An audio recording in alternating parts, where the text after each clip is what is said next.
balancer or what are the prerequisites for creating a load balancer। तो आप screen में जैसे ही नीचे आएंगे तो आपको क्रिएट लोड बैलेंसर का ऑप्शन होगा। स्क्रीन आप थोड़ा सा स्क्रॉल डाउन करिए देवेंद्र जी। नीचे आते जाइए तो आप देख सकते हैं कि तीनों पे ही हम लोग को क्रिएट ऑप्शन साथ में है।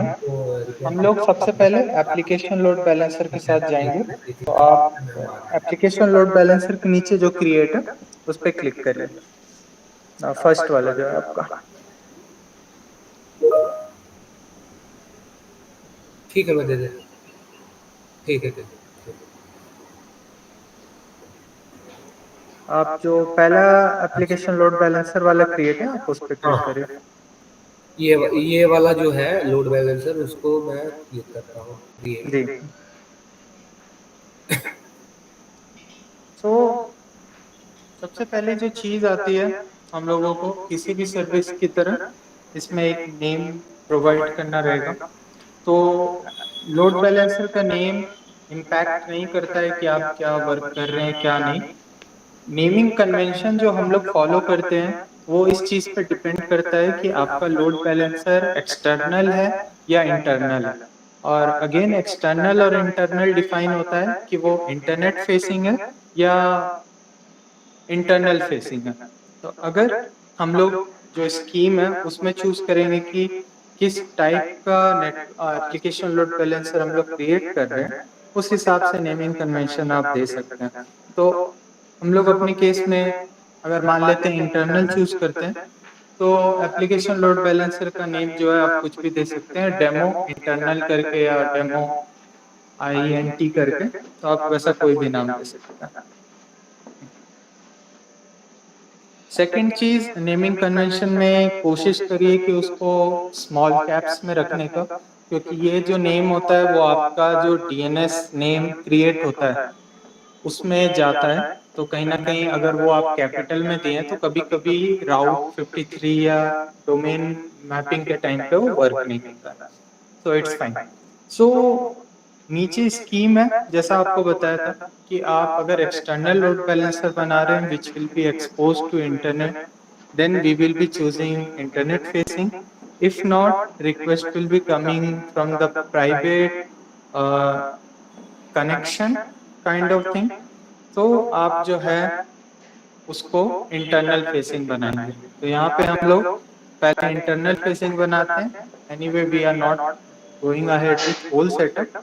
सो स्कीम में आप इंटरनल जो है ऑप्शन उसको सेलेक्ट कर लीजिए।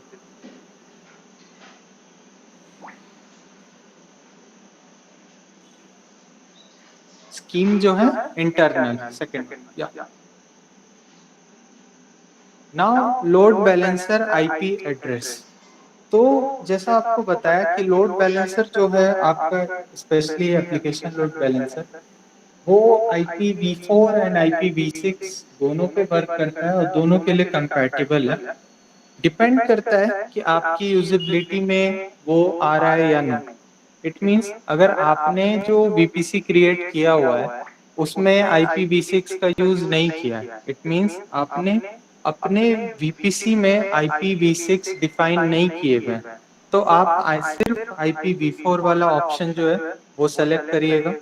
इफ आपने अपने VPC को IPv6 के साइड आर रेंज के साथ डिफाइन किया हुआ है देन आप सेकेंड ऑप्शन जो है ड्यूल स्टैक वाला वो भी चूज कर सकते हैं। टोटली डिपेंड करेगा।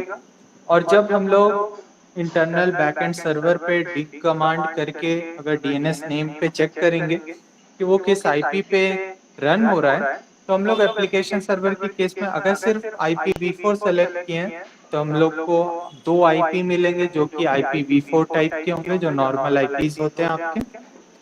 इफ नॉट आपने अगर IPv6 दिया होगा तो आपको IPv6 के फॉर्मेट में भी मिल सकता है, but it totally depends on your usability test case. यहाँ पे फॉर सिंप्लिसिटी क्योंकि VPC डिफॉल्ट यूज करेंगे हम लोग तो IPv4 रहने देंगे। तो अभी तक जो हम लोगों ने दो सबसे इम्पोर्टेंट चीज चूज किया है वो है स्कीम, इंटरनेट फेसिंग बना रहे हैं कि इंटरनल फेसिंग बना रहे हैं। That is a decision which depends on how the architecture is there।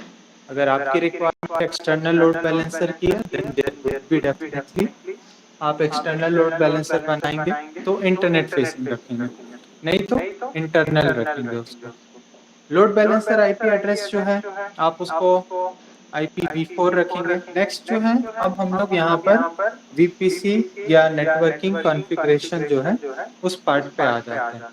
तो नेटवर्क मैपिंग जो है वहाँ पे आपको सेलेक्ट करना रहेगा कि आप किस VPC के अंडर अपना एप्लीकेशन लोड बैलेंसर बना रहे हैं। सपोज आप मल्टीपल ऑफ VPCs पर वर्क करते हैं एट ऑल, आपके पास हो सकता है बेस VPC हो, मैनेजमेंट VPC हो, अनदर बेस VPC हो। आपके डिफरेंट इन्वायरमेंट जो है SIT, UAT, प्री प्रॉड, MOTT डिफरेंट टाइप के हो सकते हैं, वो डिफरेंट VPC में चले। तो आपको वहां पर क्या होगा कि मल्टीपल ऑफ VPC होंगे, आपको उसके अकॉर्डिंग सेलेक्ट करना होगा कि आप अपना लोड बैलेंसर किधर प्लेस करना चाह रहे हैं और किसके लिए प्लेस करना चाह रहे हैं। तो यहाँ हम लोग इस केस में कोई भी VPC क्रिएट नहीं है, हम लोग डिफॉल्ट उनके पास अपना एक VPC है। स्टिल हम लोग जो है डिफॉल्ट VPC या डेमो VPC में भी आप क्रिएट कर सकते हैं, कोई इशू नहीं है। आप डेमो VPC सेलेक्ट कर लीजिए। हाँ, नेक्स्ट आपको देख सकते हैं कि अवेलेबिलिटी जोन चेक करने का ऑप्शन मिलेगा।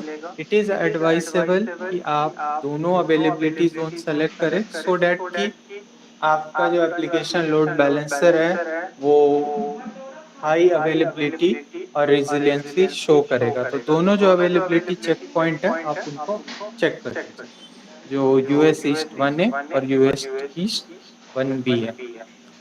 आप सिंगल भी चूज करेंगे तो हो सकता है आपको सिर्फ एक IP असाइन होगा आपके एप्लीकेशन लोड बैलेंसर के लिए एट ए टाइम, और आप दो अवेलेबिलिटी जोन चूज करेंगे तो दो IP पैरेलली असाइंड रहेंगे। इट मीन्स कि दो पर्टिकुलर सर्वर्स कहीं ना कहीं बैकएंड में आपके एप्लीकेशन लोड बैलेंसर के लिए रन कर रहे होंगे। तो जो अवेलेबिलिटी जोन है आप दोनों चेक कर दीजिए। जी, नेक्स्ट भी तो आप देख सकते हैं कि जैसे ही आपने चेक किया, ऊपर से थोड़ा सा ऊपर आ जाइएगा। हाँ, तो आपको जो है सबनेट में ऑप्शन दे रहा है कि IPv4 जो है उस पर्टिकुलर साइडर रेंज में से सेलेक्ट किया जाएगा। तो आप देख सकते हैं कि जो सेकंड सबनेट है वहां पे हम लोगों को एक वार्निंग टाइप का आ रहा है। तो वार्निंग क्या आ रहा है कि वार्निंग हम लोग को आ रहा है कि जो सबनेट हमने सेलेक्ट किया है वो पब्लिक सबनेट है और हम लोग एप्लीकेशन लोड बैलेंसर जो बना रहे हैं वो इंटरनल बना रहे हैं। तो कहीं ना कहीं प्राइवेट सबनेट हम लोग को चूज करना है। तो आप जो सबनेट है सेकंड का वो सबनेट पब्लिक 2 के जगह उसमें चेक करिए कि प्राइवेट सबनेट कोई है, उसको सेलेक्ट कर लीजिए जो US ईस्ट 1B वाला है, ड्रॉप डाउन। हाँ, आप उसमें सेकंड वाला सेलेक्ट कर सकते हैं। नेक्स्ट जो है security group, it's like how your EC2 के लिए हम लोग सिक्योरिटी ग्रुप बनाते हैं where traffic in and out आप मैनेज करते हैं, फायरवॉल की तरह एक्ट करता है। And obviously application load balancer के लिए भी हम लोग चूज करेंगे। तो यहाँ देख सकते हैं कि वो आपको दे रहा है up to 5 security group add करने का ऑप्शन, और पहला आ रहा है डिफॉल्ट। तो डिफॉल्ट को हम लोग हटा देंगे क्योंकि हम लोगों ने VPC जो सेलेक्ट किया है वो किया है आपका डेमो VPC। नाउ आप स्क्रॉल उस बार में चेक करिए कि आपका डेमो VPC में कोई सिक्योरिटी ग्रुप है। ओनली अगर वही आ रहा है तो हम लोग क्रिएट कर सकते हैं, और if not okay just select this default one, we can edit at later. So अभी के लिए डिफॉल्ट आप सेलेक्ट कर लीजिए और उसको बाद में डिफॉल्ट को चेंज कर सकते हैं। यहाँ पे ध्यान देने वाली बात ये है कि अगर आप लोगों ने security group at the time of creation select नहीं किया है तो आप बाद में एडिट नहीं कर सकते हैं। इट मीन्स कि आपका जो एप्लीकेशन लोड बैलेंसर होगा वो विदाउट सिक्योरिटी ग्रुप ही क्रिएट हो जाएगा। बट अगर आपने सिक्योरिटी ग्रुप सेलेक्ट किया है तो एट लेटर पॉइंट आप उसको एडिट कर सकते हैं अपने हिसाब से। तो हमेशा बेस्ट प्रैक्टिस में आपका रहेगा कि आप सिक्योरिटी ग्रुप को जो है खुद से सेलेक्ट करके रखें, even though it may not come into picture, but still that is the better option to have. आप लेटर ऑन हटा सकते हैं, लेकिन आप स्टार्टिंग से ही हटा के क्रिएट करेंगे तो आप बाद में ऐड नहीं कर सकते। नेक्स्ट जो है वो सबसे इम्पोर्टेंट पार्ट आता है, listener and routing. Scroll down करिएगा प्रियरंजन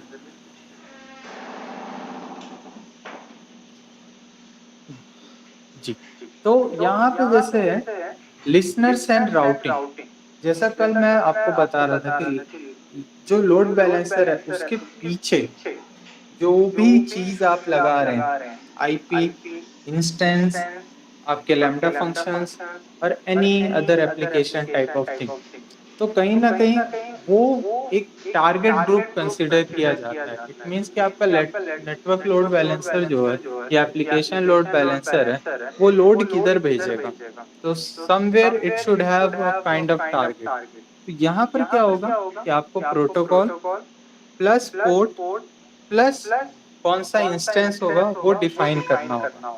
और यहाँ आप देख सकते हैं कि हम लोग के पास अभी कोई बाय डिफॉल्ट टारगेट ग्रुप नहीं होगा। आप जो बीच में देख रहे हैं क्रिएट टारगेट ग्रुप, उस पर क्लिक करिए, जो आपको नेक्स्ट पॉपअप खोल देगा, जिसमें हम लोग जो है एप्लीकेशन लोड बैलेंसर कंप्लीट करने से पहले टारगेट ग्रुप क्रिएट करेंगे। जी, सो यहाँ पे आपको दे रहा है टारगेट ग्रुप में कि आपका जो टारगेट है वो किस तरीके का होना चाहिए। आप स्लोली स्क्रॉल डाउन करेंगे तो सारे ऑप्शन देख पाएंगे। पहला है जो कि बेसिक है कि आप इंस्टेंस लगा सकते हैं। सेकंड आपको दे रहा है कि आप आईपी बेस्ड लगा सकते हैं, तो instead of like giving everything, आप हो सकता है नेट गेटवे का आईपी, हो सकता है आपने एंड पॉइंट बनाया है उसका आईपी, और हो सकता है कि आप सिर्फ एप्लीकेशन का आईपी एक्सपोज करना चाह रहे हैं डायरेक्टली सर्वर की जगह, तो उस तरीके से आपको ऑप्शंस रहते हैं। नीचे आएंगे तो आपको लैम्डा फंक्शन ऑप्शन मिलेगा। अगर आपके पास multiple of lambda function run कर रहे हैं और आप चाहते हैं कि लोड उसके बीच में इक्वली डिस्ट्रीब्यूट हो, तो कहीं ना कहीं हम लोग जो है lambda function as a target group देंगे। नेक्स्ट जो है वो एप्लीकेशन लोड बैलेंसर दिखा रहा है, लेकिन ये जैसा कल हम लोगों ने डिस्कस किया था, अगर नेटवर्क लोड बैलेंसर बनाएंगे तब एप्लीकेशन लोड बैलेंसर जो है एज अ टारगेट ऐड कर सकते हैं। एप्लीकेशन लोड बैलेंसर के पीछे एप्लीकेशन लोड बैलेंसर हम लोग नहीं लगा सकते हैं। तो इस तरीके से जो है आपको मल्टीपल ऑप्शंस रहते हैं। हम लोग अपने केस में instance as a target group choose करेंगे। और नेक्स्ट पे आप आ जाइए, फिर स्क्रॉल डाउन करिए। जी, टारगेट ग्रुप नेम दे दीजिए कुछ भी, डेमो टीजी करके, डेमो हाइफन टीजी या कुछ भी। हम्म, प्रोटोकॉल सेकंड चीज जो आता है, प्रोटोकॉल एंड पोर्ट। जैसा कि अपना अभी जो हम लोग बना रहे हैं वो है एप्लीकेशन लोड बैलेंसर, तो कहीं ना कहीं we need to define it at a layer 7। तो लेयर 7 पे आपके पास क्या ऑप्शन रहते हैं? लेयर 7 पे आपके पास ऑप्शन रहते हैं H T T P, H T T P S. तो अगर एच टी टी पी आप चूज करते हैं तो कहीं ना कहीं पोर्ट 80 डिफाइन करेंगे। अगर आप H T T P S choose करेंगे तो पोर्ट आपका 443 डिफाइन होगा। लेकिन इशू ये आ जाता है कि आप अगर पोर्ट 443 डिफाइन करेंगे तो आपको सर्च सप्लाई करने होते हैं, तो वो थोड़ा सा कॉम्प्लिकेटेड वे हो जाता है, जहाँ आपके पास सर्ट्स होने चाहिए, इधर क्लाइंट प्रोवाइडेड सर्ट्स, नहीं तो सेल्फ साइंड सर्ट्स जो ओपन एसएसएल से आप क्रिएट कर सकते हैं, वो आपके पास होना चाहिए, जिसका आपको रूट सर्ट, इंटरमीडिएट सर्ट और आपके चेन सर्ट्स जो तीन चीज रहते हैं वो वहाँ पे आपको वर्क में आएंगे। हम लोग यहाँ पे एच टी टी पी 80 रहने देंगे। नेक्स्ट जो है आईपी एड्रेस, अगेन यहाँ पे हम लोग IPv4 को सेलेक्ट करेंगे। स्क्रॉल डाउन करिए, वीपीसी पे आ जाइए। वीपीसी अगेन जो है हम लोग डेमो वीपीसी रखेंगे, क्योंकि हम लोग एप्लीकेशन लोड बैलेंसर भी डेमो वीपीसी में क्रिएट करने की कोशिश कर रहे हैं। नेक्स्ट जो आता है, जो कल मैं डिस्कस कर रहा था, प्रोटोकॉल वर्जन का, कि जो आपके HTTP रिक्वेस्ट भी होते हैं वो भी सर्टेन प्रोटोकॉल फॉलो कर रहे होते हैं। HTTP आपका खुद एक प्रोटोकॉल है, लेकिन उसमें भी कुछ डिफरेंशिएशन है। तो जैसे HTTP 1 है, अगेन सेकेंड है HTTP 2, फिर लास्ट आता है gRPC का। सो कहीं ना कहीं आप देख सकते हैं तीनों के बारे में दिया हुआ है।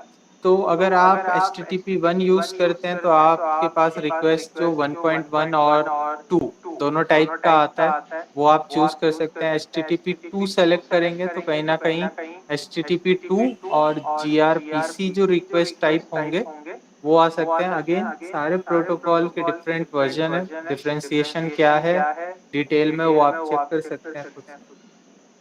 और लास्ट जो है आपका वो gRPC, that is like a latest protocol which we follow. अगर वो रिक्वेस्ट है तो आपकी किसी भी ओल्डर HTTP रूल्स और गाइडलाइन पे चलने वाले वेबसाइट जो होंगे या रिक्वेस्ट जो होंगे वो ब्लॉक हो जाएंगे और वो फॉरवर्ड नहीं करेगा। तो सबसे पहला जो है वो हम लोग HTTP 1 को रहने देंगे मोर और लेस।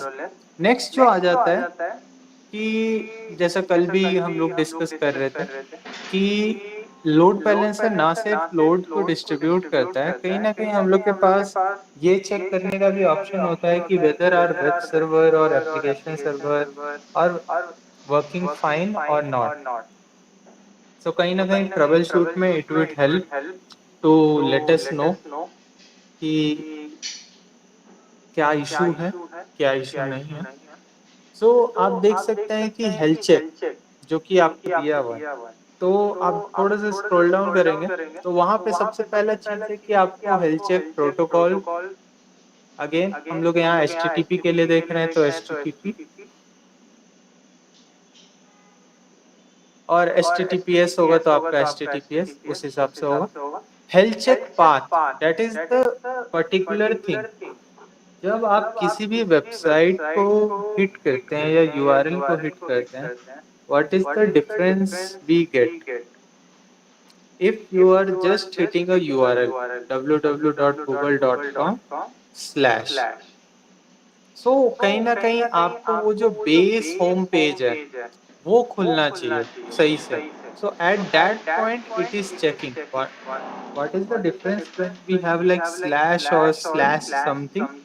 तो स्लैश आपका बेसिक जिस भी वेब एप्लीकेशन पे आपका सर्वर चल रहा होगा, मान लीजिए अपाचे पे चल रहा है, इंजीनिक्स पे चल रहा है, नोड जेएस पे चल रहा है, एक्सप्रेस जेएस पे चल रहा है, तो इस तरीके से अगर किसी भी वेब टॉमकैट पे चल रहा है, तो इस तरीके से किसी भी चीज पे अगर आपका एप्लीकेशन चल रहा है तो वो आपको ऑप्शन देगा एट स्लैश। अगर वो अप एंड रनिंग होगा बैकएंड में तो आपको 200 आ जाएगा।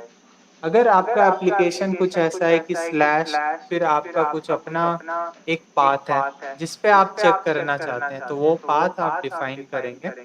एडवांस सेटिंग को आप अगर ओपन करेंगे तो वहां आपको कोड डिफाइन करने का ऑप्शन मिल जाएगा जो कल हम लोग डिस्कस कर रहे थे। आप एडवांस हेल्थ चेक सेटिंग्स को ओपन कर दीजिए, हाँ, और स्क्रॉल डाउन। तो यहाँ पे जो काफी चीजें हैं वो बाय डिफॉल्ट हम लोग रहने देंगे, जैसे पोर्ट जो है वो ट्रैफिक पोर्ट पे चेक होना चाहिए। हेल्दी अनहेल्दी इंस्टेंसेस या रिक्वेस्ट कितने बार हो तब वो चेक करे। अगर 5 times regular health cheque pass होगा तब वो हेल्दी स्टेटस दिखाएगा, और 2 टाइम अनहेल्दी हो जाएगा तो वो अनहेल्दी शो करना स्टार्ट कर देगा। स्क्रॉल डाउन करिए, सेम उसी तरीके से टाइम आउट, इंटरवल और नीचे सक्सेस कोड होगा। स्क्रॉल डाउन करिए थोड़ा सा और। जी, तो यहाँ पे देखिए जो बेसिक है वो आपका 200 कोड रहता है। इट मीन्स कि आपको रिस्पॉन्स आ रहा है, दैट मीन्स कि आपका एप्लीकेशन बेस लेवल पे वर्क कर रहा है। इट डजेंट मीन कि total functionality would be working fine, but you can get like the main web server page जो आपका एप्लीकेशन का हो सकता है वो आपको मिल जाए। इफ नॉट, अगर आप यूज कर रहे हैं slash something which is particular to your request तो हो सकता है कि इंस्टेड ऑफ 200 आपको 300 सीरीज का कोई कोड का एरर देने लग जाए। तो आपके पास ऑप्शन है कि आप सक्सेस कोड को कॉमा करके वो कोड अटैच कर सकते हैं। तो उससे क्या होगा कि मान लीजिए कि आप 200 नहीं, हर बार आपको 300 रिक्वेस्ट आ रहा है, जैसा बोले कि आपको फंक्शनैलिटी अगर होगी आपके एप्लीकेशन की तो you will get in the 300 series code. तो व्हाट विल हैपन देयर, तो कहीं ना कहीं वहां पे क्या होगा कि आप अगर कोड 302 का एरर आ रहा है, आपको पता है कि ये एरर नहीं है, वहां पे सिर्फ आपको जो है कॉमा 302 ऐड करना होगा और उस तरीके से आपका सक्सेस कोड फिर वर्क करेगा। वो चेक करेगा उसके लिए, जैसे 5 टाइम्स ट्रैफिक चेक हो जाएगा, इट विल शो कि ओके आपका स्टेटस जो है वो हेल्दी है। मोरलेस स्क्रॉल डाउन करिए, आई गेस इतना ही ट्रैफिक उसमें पूछता है। नेक्स्ट पे जाइए। Yes. तो यहाँ पर है टारगेट रजिस्टर करने का। ये जो है सबसे इम्पोर्टेंट पार्ट हो जाता है जब भी आप अपना एप्लीकेशन लोड बैलेंसर या नेटवर्क लोड बैलेंसर या कुछ भी बना रहे होते हैं। यहाँ पे जैसे हम लोगों ने इंस्टेंस टाइप चूज किया तो कहीं ना कहीं हम लोगों को इंस्टेंस को रजिस्टर करना रहता है और वो इंस्टेंस अगर पोर्ट80 पे रन कर रहा होगा तो वो हेल्दी स्टेटस देगा, पोर्ट80 पे रन नहीं कर रहा होगा तो अनहेल्दी स्टेटस जो है वो शो करेगा। आप सेशन को एक डुप्लीकेट कर दीजिए और जल्दी से एक EC2 इंस्टेंस को जो है वो लॉन्च कर दीजिए, सो डैट या अगर कोई स्टॉप स्टेट में होगा तो आप उसको स्टार्ट कर दीजिए। इस पेज को वैसे ही रहने दीजिए, सेशन को डुप्लीकेट कर दीजिए खाली, किसी भी टैब पे क्लिक करके EC2 में जाके।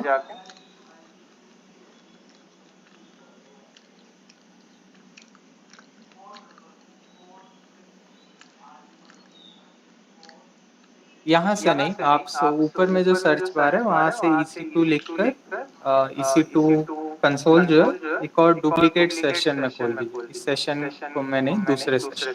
यस, राइट क्लिक करके आप न्यू टैब में खोल। हम्म, आप उस पे आ सकते हैं EC2 पे। अगर आपके पास कोई स्टॉप इंस्टेंस होगा तो आप उसको स्टार्ट कर सकते हैं, otherwise we can create an instance पे जाइए, चेक करिए कोई इंस्टेंस आपके पास स्टॉप स्टेट में हो। जी, किसी एक को आप स्टार्ट कर दीजिए।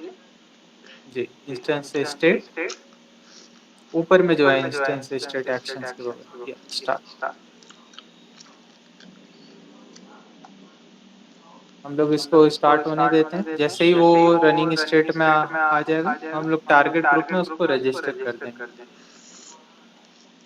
यहाँ तक में किसी पॉइंट में किसी को क्वेश्चन या कंफ्यूजन तो वो पूछ सकते हैं, मीनवाइल जब तक वो रनिंग स्टेट में आएगा।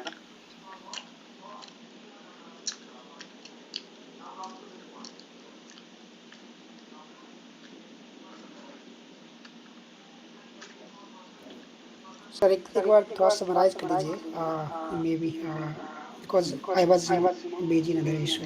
शॉर्ट में, ज़्यादा डिटेल में नहीं। जी, तो अभी तक जो है हम लोगों ने एप्लीकेशन लोड बैलेंसर क्रिएट करना स्टार्ट किया था, जिसका पहला स्टेप था कि हम लोगों ने उसको नेम दिया। सेकेंड स्टेप था स्कीम चूज किया कि इंटरनेट फेसिंग है या इंटरनल फेसिंग है।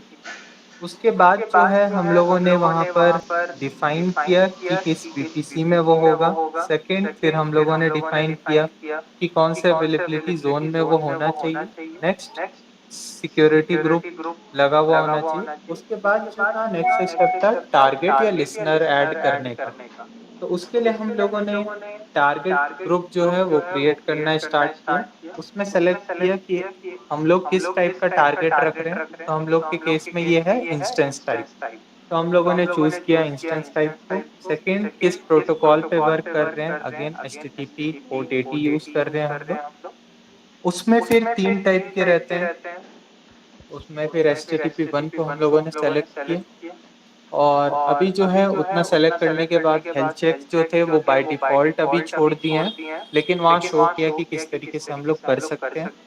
और अभी जो है सबसे इम्पोर्टेंट काम जो टारगेट ग्रुप क्रिएट करने का रहता है वो है रजिस्टर टारगेट। आप जो है अवेलेबल इंस्टेंसेस के बगल में जो रिफ्रेश का बटन है उसको रिफ्रेश करिएगा तो आपको वो इंस्टेंस शो होने लगेगा नीचे हाँ तो नीचे में। हाँ, यहाँ पे क्वेश्चन है सर, हम लोग सिलेक्ट किए डिफ़ॉल्ट बीसी और डिफ़ॉल्ट सिक्योरिटी ग्रुप और हम लोग क्रिएट किए थे बीपीसी। हम्म। यहाँ पे जो हम लोग सिलेक्ट किए वो डिफ़ॉल्ट बीपीसी सिलेक्ट किए और हम लोगों ने क्रिएट किए थे लोड बैलेंसर में। हाँ हम लोगों ने जो क्रिएट किया ओके ओके हम लोगों ने डिफ़ॉल्ट वीपीसी नहीं, इन्होंने जो न्यू वीपीसी बनाया था वो क्रिएट किया था, शायद इसी वजह से इंस्टेंस नहीं दिखा रहा। प्रियरंजन जी जो सेकंड इंस्टेंस आपका है वो किस वीपीसी में, एक बार आप चेक कर पाएंगे? हाँ पहले वाले इंस्टेंस को सिलेक्ट करिए जो अभी स्टॉप स्टेट में। आपका दोनों ही डिफ़ॉल्ट वीपीसी में है। ओके आप पहले वाले पेज पे आ जाइए जो एप्लीकेशन वाला पेज था, एप्लीकेशन लोड बैलेंसर वाला। उससे भी पहले वाला जो पेज जी, और ऊपर स्क्रॉल करिएगा, यहाँ पे हम लोग जो वीपीसी है वो डिफ़ॉल्ट सेलेक्ट कर लेंगे सो डैट कि ऊपर वीपीसी ये नहीं वीपीसी होगा। हाँ यहाँ पे आप डिफ़ॉल्ट वीपीसी सेलेक्ट कर लीजिए जिसमें आपके इंस्टेंस प्रेजेंट है। यस अगेन यहाँ पे दो अवेलेबिलिटी जोन आप सेलेक्ट कर सकते हैं कोई भी, AZ1 AZ-B कर दीजिए 1A 1B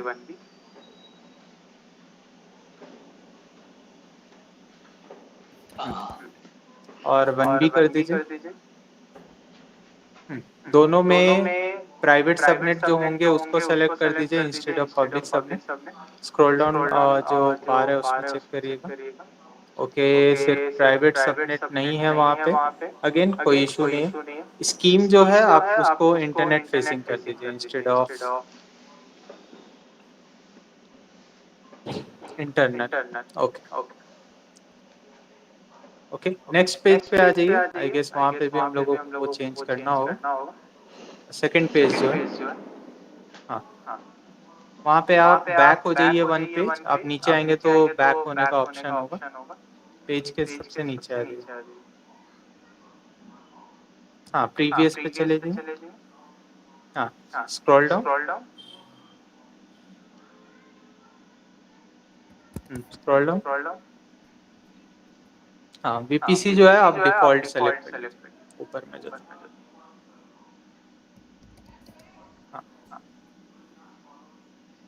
हाँ वेल एंड गुड।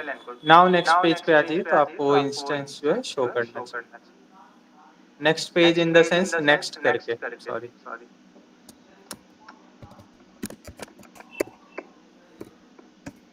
हाँ तो यहाँ देख सकते हैं कि जो अवेलेबल इंस्टेंस है वो हम लोग को प्रोवाइड हो गया। उस अवेलेबल इंस्टेंस को आप सेलेक्ट करिए जो चेक बॉक्स है जी, और स्क्रॉल डाउन करिए हल्का सा और देख सकते हैं इंक्लूड एज पेंडिंग बिलो, उस पर क्लिक कर दीजिए क्योंकि उसके बाद ही वो टारगेट ग्रुप के लिए ऐड होता है। नाउ आप क्रिएट टारगेट ग्रुप पे क्लिक कर दीजिए। Create target group.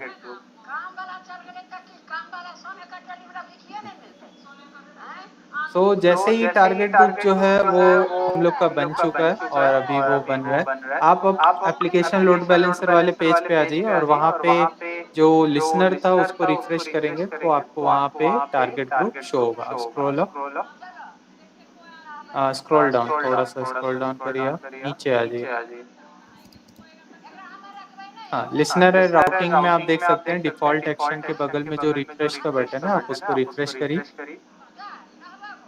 हाँ अब स्क्रॉल बार में देखिए आपको टारगेट ग्रुप जो आपने बनाया है वो शो, हाँ उसको सेलेक्ट कर लीजिए। वेल एंड गुड नीचे आते जाइए आप। तो हम लोगों ने यहाँ पे एप्लीकेशन लोड बैलेंसर के लिए लिसनर भी सेलेक्ट कर लिया है। टैग्स ऑप्शनल है, अगेन कोई ज़रूरी नहीं है। आप चाहें तो एक लोड बैलेंसर में मल्टीपल ऑफ लिसनर रख सकते हैं, जो हो सकता है कि आपका HTTP पे कोई HTTPS पे या फिर HTTP प्रोटोकॉल पे ही लेकिन different, instead of using port 80 मिरल पोर्ट यूज कर सकता है वो कोई भी, अगर आपका एप्लीकेशन रन हो रहा है तो। नीचे आइए, स्क्रॉल डाउन। नीचे जो है अदर कस्टमाइज ऑप्शन रहते हैं कि WAF का आप यूज कर सकते हैं for security again, but it is the additional charges. तो WAF क्या करेगा कि आपका जो ट्रैफिक आ रहा होगा उसको चेक करेगा for basic DDoS and SQL injection attacks. तो उस टाइप के अगर कोई अटैक हो रहे होंगे तो वो उसको WAF लेवल पे ही रोक देगा। स्क्रॉल डाउन करिए।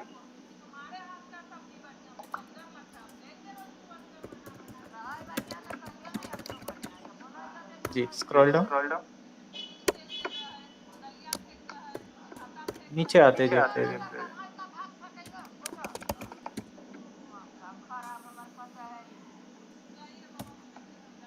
नेक्स्ट ऑप्शन जो आपको मिलता है वो मिलता है ग्लोबल एक्सेलरेटर का। इफ इन केस आप चाहते हैं कि जो आपका स्पीड है वो इंक्रीज हो, ट्रांसफर का डेटा ट्रांसफर स्पीड जो है, तो आप ग्लोबल एक्सेलरेटर का यूज कर सकते हैं, but again it will cost additionally. और आप एकदम नीचे आ जाएंगे तो क्रिएट एप्लीकेशन लोड बैलेंसर का आपको ऑप्शन मिलेगा, एकदम ड्रॉप डाउन।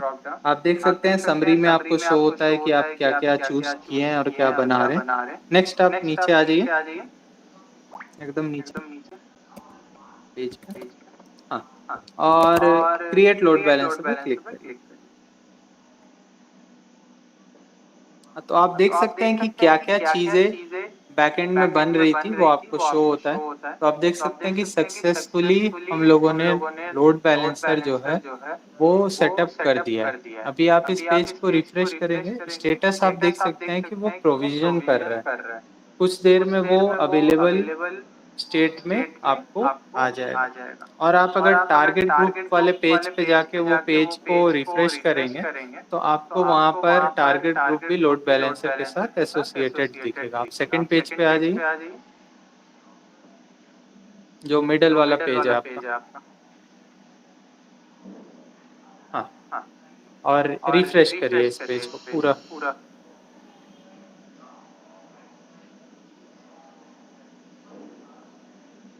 और टोटल पेज को आप रिफ्रेश कर दीजिए।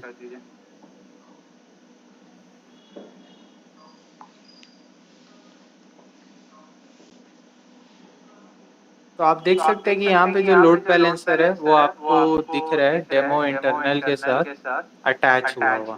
और कहीं ना कहीं आप देख सकते हैं कि अभी जो है हेल्थ चेक पास नहीं हुआ है, तो आपको वो डेमो टारगेट जो है अनयूज्ड ही दिखा रहा है। आप अपने लोड बैलेंसर में आ जाइए, वहाँ पे जो एक्सपेक्टेड है वो ये होना चाहिए कि हम लोगों का load balancer with in 5 minute unhealthy हो जाना चाहिए, क्योंकि हम लोग का जो एप्लीकेशन सर्वर है या जो डेमो सर्वर है उस पर कोई भी चीज़ रन नहीं कर रहा है। तो ऑब्वियसली हेल्थ चेक को जो है फेल दिखाना चाहिए। आप फर्स्ट पेज पे आ जाइए एप्लीकेशन लोड बैलेंसर वाले पे।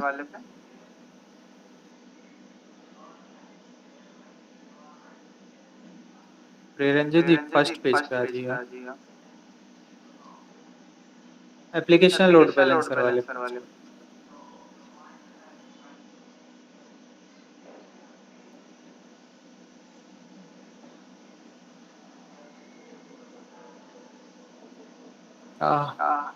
फर्स्ट पेज जो है जहाँ पे आपने एप्लीकेशन लोड बैलेंसर क्रिएट किया जी।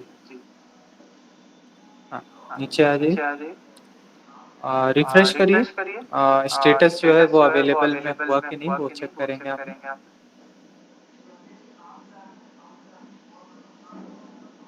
जी, अभी भी प्रोविजन हो रहा है। आप थोड़ा सा और स्क्रॉल डाउन करिए तो और चीज़ें हैं जो मैं यहाँ पे बता पाऊँ। तो देख सकते हैं जो सबसे इम्पोर्टेंट चीज़ होता है वो आपका है DNS नेम। इसलिए मैंने बोला था कि नेमिंग कन्वेंशन जो फॉलो करना है वो हमेशा स्मॉल में फॉलो करना है। राउट और या डोमेन मैपिंग के टाइम पे आपको वो हेल्प करता है। सेकंड, आप देख सकते हैं जो DNS नेम है वो A रिकॉर्ड टाइप है, और इसको अगर आप जैसे एज अ यूआरएल हिट करेंगे और अगर आपका बैकएंड पे सर्वर चल रहा होगा तो आप इस यूआरएल को हिट करके अपने एप्लीकेशन को चेक कर पाएंगे। कहीं ना कहीं जो हम लोग सर्च अप्लाई करते हैं वो उसी तरीके से होता है। मान लीजिए कि आपका सर्वर एप्लीकेशन के लिए आप ये जो डीएनएस नेम है उसको राउट 53 में जाएंगे और अपना वेबसाइट का जो भी आपने डोमेन बाय किया हुआ होगा अपने एप्लीकेशन के लिए उसके साथ मैप कर देंगे। तो कहीं ना कहीं वो जब सर्च सप्लाई और डोमेन मैपिंग का चीज़ आता है या इन केस हम लोग फ्यूचर में राउट 53 के बारे में डिस्कस करेंगे तो वहाँ देख सकते हैं।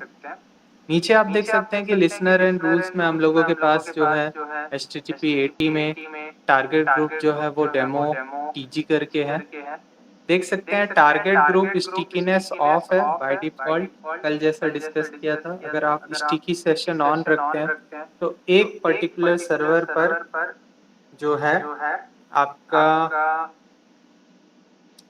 रिक्वेस्ट जो है वो सर्टेन अमाउंट ऑफ टाइम के लिए जाते रहता है। आप फिर से पेज में ऊपर आ जाइए और चेक करिए कि स्टेटस अवेलेबल में चेंज हुआ है या नहीं। रिफ्रेश करिए पेज को फिर से। Okay, still it is taking time. So once it will be available, we can check health checks also. Health check most probably we can check in the target group only. So जो second page है वहाँ पे जो है हम लोग जो target है वो चेक कर पाएंगे और किस तरीके से वो वर्क कर रहा है या नहीं। अभी तो खैर वो प्रोविजन ही हो रहा है। It takes few minutes to get provision, then it will do the initial health checks and then target group जो सेकंड पेज पर है वहाँ we will be able to see whether it is healthy or unhealthy. As of now, like I mentioned, it should be unhealthy because no okay status available और active हो गया। Next page पे आप आ जाइए जो कि हम लोगों का टारगेट ग्रुप का पेज था। यस, इसको रिफ्रेश करिए। जो हम लोग का टारगेट जो है वो अनयूज्ड से अब अनहेल्दी में चेंज हो जाना चाहिए। अभी भी वो अनयूज्ड दिखा रहा है। कहीं ना कहीं जो है थोड़ी देर में वो टारगेट जो है अनयूज्ड से अनहेल्दी में चेंज हो जाएगा आपका, क्योंकि जो रिक्वेस्ट वो चेक करने का कोशिश कर रहा होगा वो आपके लोड बैलेंसर पे जाएगा नहीं। कहीं ना कहीं it will again take few minutes, then वो आपको वहाँ हेल्थ चेक में शो करेगा कि क्या इशू है। नीचे आप स्क्रॉल डाउन करिए, हेल्थ चेक का ऑप्शन आएगा वहाँ पे। हेल्थ चेक जो आपको थर्ड ऑप्शन दे रहा है आप उस पर चले जाइए। यस, तो ये जो हेल्थ चेक सेटिंग है इस पे वो चेक करेगा interval is 30 second, time out is 5 second, success code will be 200। So apart from 200 अगर एप्लीकेशन कुछ भी हम लोगों को रिटर्न करेगा तो it will show us error. So यहाँ पर हम लोग देख सकते हैं कि अभी जो टारगेट है इस पर्टिकुलर रूल सेट पे वर्क करेगा। अगेन आप टारगेट पे क्लिक करिए, जो आप देख सकते हैं फर्स्ट ऑप्शन है आपका मॉनिटरिंग के बगल में। हाँ, उसको रिफ्रेश करिए, हम लोग चेक कर सकते हैं हेल्थ स्टेटस जो है वो चेंज हो रहा है कि नहीं। Again it is still in unused.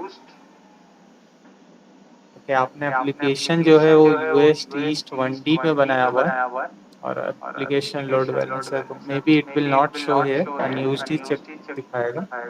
But this way दो तीन चीज का जो ख्याल रखना है व्हेनेवर वी आर क्रिएटिंग। जैसे यहाँ पे आपका जो डेमो है वो दिखा रहा है यूएस ईस्ट 1D में, तो कहीं ना कहीं आपका एप्लीकेशन रन हो रहा है in a entirely different availability zone then what we have created for the sir, application load balancer. Hello, जी कह रहे थे कि ये जो 1D है हम लोग सिलेक्ट किए थे शायद 1A और B ऐसे कुछ करके ना। हाँ जी, इसी वजह से जो है लोड बैलेंसर का रिक्वेस्ट या उसको वो जो सर्च कर रहा होगा तो नहीं मिल रहा होगा, ऑल्दो उसके लिए भी वो अनहेल्दी दिखा सकता है, नहीं तो वो मीनवाइल अनयूज्ड दिखाएगा। क्योंकि हम लोगों ने एप्लीकेशन लोड बैलेंसर जो क्रिएट किया वो A और B जोन सेलेक्ट करके, बट यहाँ पे जो आपका जोन है वो एप्लीकेशन सर्वर जो बना हुआ है वो D जोन में बना हुआ है। तो these are the small things which need to be taken care when like actual issues में हम लोग बना रहे हैं। सो ये था आपका लोड बैलेंसर का creation. Most probably similar way में आपका नेटवर्क लोड बैलेंसर भी क्रिएट होता है। Instead of like selecting many other things, we will be selecting like कि टारगेट ग्रुप आपको बनाना होगा। Same target group can be used for the network load balancer as well. So more or less जो चीज़ें हैं एप्लीकेशन लोड बैलेंसर में select करने के लिए ज़्यादा मिलती हैं, क्योंकि टीसीपी यूडीपी जो लेयर 4 पे वर्किंग है वहाँ पे ज़्यादा ऑप्शंस नहीं रहते हैं आपके हिसाब से मॉडिफाई करने के लिए। तो मोरलेस जो हम लोग का क्रिएशन ऑप्शन है वो लोड बैलेंसर और टारगेट ग्रुप के लिए ये था। हम लोग को हेल्थ स्टेटस अनयूज्ड आ रहा है, एक बार रिफ्रेश करके देखिए, but most in case most probably unused आएगा। Yes, it will stay unused क्योंकि एप्लीकेशन जो है वो यूएस ईस्ट 1D में है और एप्लीकेशन लोड बैलेंसर आपका 1A और 1B में है। तो कहीं ना कहीं जो है ये इश्यूज रहेंगी, इस वजह से जो है वो शो नहीं करता। But overall how to create, what are the things we need to take care has been discussed. किसी को कोई क्वेश्चन तो वो पूछ सकते हैं, otherwise we will wrap up the call.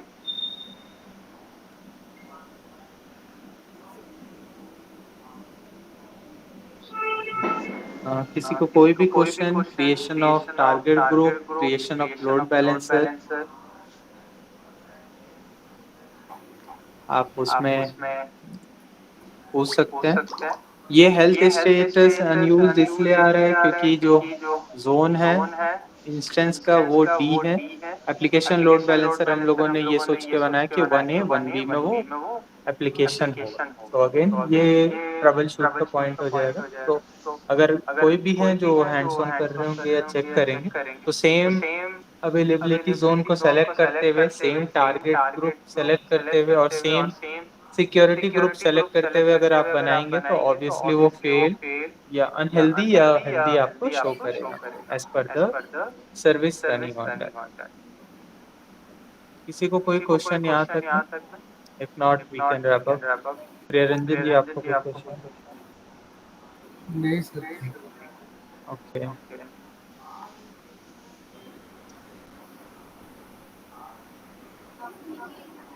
तो ठीक है, आज क्लास ओवर किया जा सकता है।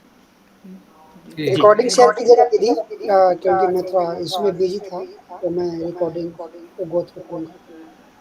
हाँ सर, मैं भी थोड़ा सा